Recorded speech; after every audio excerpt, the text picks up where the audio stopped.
After many years, the girl finally returned home as the real daughter. But in their very first meeting, the cunning adopted sister tried to humiliate her. Under the guise of a welcome, she handed her a bouquet of white flowers and sarcastically remarked that such flowers are meant for the dead. Without hesitation, the girl threw the bouquet to the ground, drawing the attention of all the relatives. The adopted sister immediately put on an innocent act, claiming she simply admired the purity of the flowers. Then, pretending to apologize, she offered the girl a glass of wine. Just as the girl reached for it, the sister suddenly fell to the ground and falsely accused her of pushing her and throwing the glass. The older brother instantly got angry at the girl, and the rest of the family also turned against her. In that moment, she realized that the people she once called family were blindly siding with the manipulative sister. She understood she truly had no one in that house. The humiliation broke her patience. In a fit of anger, she smashed a nearby bottle on the ground, grabbed the adopted sister by the neck, and said coldly, "This is what real wrongdoing looks like, so everyone can see the difference between a false accusation and the truth." The cunning sister began crying again, pretending to take the blame, saying she never should have tried to take the real daughter's place. But deep down, she was pleased,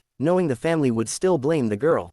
And that's exactly what happened. The brother demanded that the girl kneel and apologize, while the father even raised his hand to strike her. But she caught his hand, pushed him away, and firmly declared that she refused to live in a house where lies are treated as truth and truth as lies. She walked out, determined to build her own strength by bringing her gang into the city. She vowed that one day, she would return and take control of that household.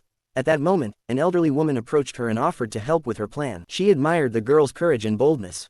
The woman revealed that, in childhood, the girl had once been promised in marriage to her grandson. However, the girl immediately refused.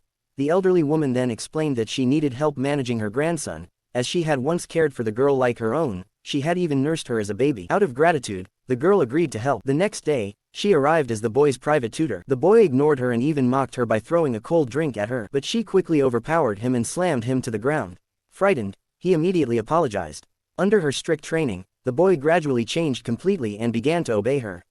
Seeing this, two uncles in the family grew anxious, fearing that the company's inheritance would slip out of their hands. They hatched a plan and manipulated the boy into inviting some outsiders to scare the girl. The boy fell into their trap, but the men he hired turned against him, kidnapped him, and demanded company documents from the family in exchange for his release. Panic spread throughout the house. The girl stepped forward and declared that she would bring him back safely.